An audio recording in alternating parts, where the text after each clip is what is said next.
Hello hello hello welcome back to our channel myself Aditya. और मैं अपना mathematics का एक्सपीरियंस शेयर करना चाहूँगा जो मैंने एग्ज़ाम कल दिए हुए थे। तो एज़ यू कैन सी कि ये जो है मैथमेटिक्स एग्ज़ाम कौन सा सेट है। सेट मेरा जो है वो थर्ड है। थर्ड तो थर्ड मेरा सेट 3 है। तो मेरा फिजिक्स का भी सेट थर्ड ही था, केमिस्ट्री का भी सेट थर्ड ही है और मैथमेटिक्स का भी सेट थर्ड ही है। मेरे को लगता है साले पेपर जो बांटते हैं लोग, मतलब पहले से एजम्पशन होती है कि ऐसे, मतलब सब लाइन से ही देता है। लाइन से देने के बाद सबके पास जो सेट पहले आते हैं अब सेट वही सबके पास आ रहा है। अब तो कुछ लोग को तो मतलब ऐसा भी समझ में आ गया है कि हमारे पास सेट थर्ड ही आएगा, सेट टू ही आएगा, सेट फर्स्ट ही आएगा। तो उस हिसाब से केमिस्ट्री के पेपर में भी मतलब ऐसे कर रहा था, भाई तू मेरे को बता दियो। मैथ में तो भाई पॉसिबल ही नहीं था, टाइम ही नहीं मिलती है मेरे को, खुद लास्ट जाते जाते मैं टाइम ही नहीं मिला था। तो चलो छोड़ो, मैं बताता हूँ। मेरे पास सेट थर्ड है और पेपर मैं कहूँ जो मैंने पेपर दिया हुआ है तो मेरे को पता है कि ये पेपर ज़्यादा नॉर्मली था ना हार्ड ही था। जो ये मैथमेटिक्स का जो पेपर है बहुत मॉडरेट है। मॉडरेट पे मतलब कह सकते हो मॉडरेट ही था, बहुत मॉडरेट था भाई।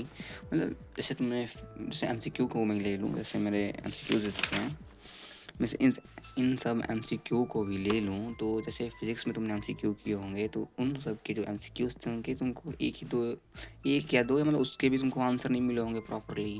केमिस्ट्री में तो 2-3 मिल भी जाते हैं, उसमें मिल भी गए होंगे। पर मैथमेटिक्स के जो एमसीक्यूज थे मेरे को लगता है कि 2 ही 3 ऐसे जो एमसीक्यूज थे जिसके आंसर मेरे नहीं बने हैं, तो सारे के सारे उसके एमसीक्यू के आंसर बन जा रहे थे, बहुत नॉर्मल थे। ऐसे ऐसे कुछ क्वेश्चन थे, इसके तुम आंसर देख सकते हो। मैंने कुछ टिकट मारे हुए हैं, बाद में मिलाऊंगा भी नहीं मिलाऊंगा। अब सेक्शन डिवीजन तो सबसे ईजी थे, क्या ही बताया जाए। अब सेक्शन बी की अगर मैं ले लूँ तो सेक्शन बी में अगर तुमने नॉर्मली अगर आईटीएफ पढ़ा हो या इंटीग्रेशन पढ़ा हो, ये सब पढ़े होंगे नॉर्मल बेसिस पे, तुम्हारे ये सब सारे सेक्शन बी सारे क्वेश्चन बन जाएंगे। वेक्टर पढ़ा हो, वेक्टर के तो सब इजी थे, वेक्टर पे क्यों निकालना था, और ये सब तो इजी थे, मतलब ज़्यादा हार्ड नहीं थे।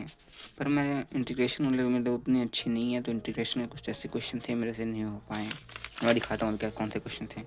जैसे ये क्वेश्चन ले लो नहीं, दोनों मेरे को भाई नहीं पता ये हार्ड है कि नॉर्मल है, नहीं पता। पर मैंने इंटीग्रेशन उतने मतलब बेसिक लेवल से कह सकते हो, मतलब इंटीग्रेशन मैंने पढ़े हैं, पर लास्ट 4 जो तुम रिवीजन ना करो, तुमको उसका क्या कहते हैं फॉर्मूलेज लर्न नहीं हो प्रॉपरली, तो तुम ऐसे क्वेश्चन अटेम्प्ट ही नहीं कर पाओगे ना, ये बात पड़ जाती है। बाकी ये सब तो आसान था। ये भी मेरे से मतलब कुछ स्टेप गए हैं, मतलब पूरे स्टेप नहीं हो पाए हैं, लास्ट तक नहीं मैंने सॉल्व कर पाए हैं। आई थिंक सिमिलरली मेरे ऐसे क्वेश्चन है मेरे पास, रुको रुको मैं दिखाता हूँ। एक मिनट, वेट वेट वेट। हाँ, ऐसे ही तुम देख सकते हो, जैसे log 1 + tan x dx का 0 से π/4 का है, बस वो 1 + x² के बेसिस पे था। वो बस, हाँ 1 + x² के बेसिस पे था। मैंने भी कुछ ऐसे मतलब देखे तो नहीं थे, आते समय मेरे को दिख गए हैं लास्ट टाइम आते आते तक। और अब मैं बताना चाहूँगा सेक्शन डी मतलब हार्ड तो नहीं था भाई। अगर तुमने जैसे 12th हैकर से अगर पढ़ा होगा तो उसमें जो जितने PYQs पहले करवाए गए थे, मैंने नवंबर दिसंबर देखे हुए थे, उसको मैं लास्ट टाइम रिवीजन करके गया था। उसी को सारे क्वेश्चन प्रैक्टिस करके रफ पे उन्हीं सबको अच्छे से किया था। तो लास्ट टाइम तुम सब कर नहीं पाओगे भाई, आराम से हो जाता। सेक्शन डी इतनी हार्ड था ही नहीं। पर सबसे जो वर्स्ट सेक्शन कह सकते हो वो सेक्शन ई था।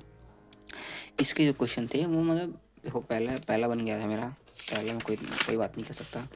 दूसरा भाई नहीं बन रहा था, नहीं पता क्या है। मैं इसको मतलब गूगल पे सर्च भी नहीं किया हूँ। अगर तुम लोगों ने किया है तो भाई कमेंट करो, जल्दी कमेंट करो, पता तो चले कितने मतलब महावीर हैं जिन्होंने ये सेक्शन अटेंड किया है। सेक्शन ई का 37 और 37 और ये क्वेश्चन नंबर 38। भाई कसम से ये दोनों जो क्वेश्चन है 37 38 मतलब वर्स्ट क्वेश्चन कह सकते हो भाई। ये केस स्टडी कौन कह सकता है, इसका केस ही नहीं समझ में आ रहा है तो मैं स्टडी क्या करूँ इसमें।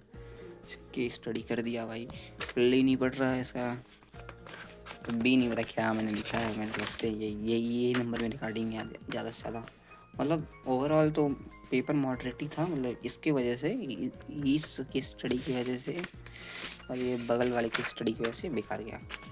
बाकी आप लोग अपना बता सकते हो कमेंट सेक्शन में। Thanks for watching, like and subscribe, bye.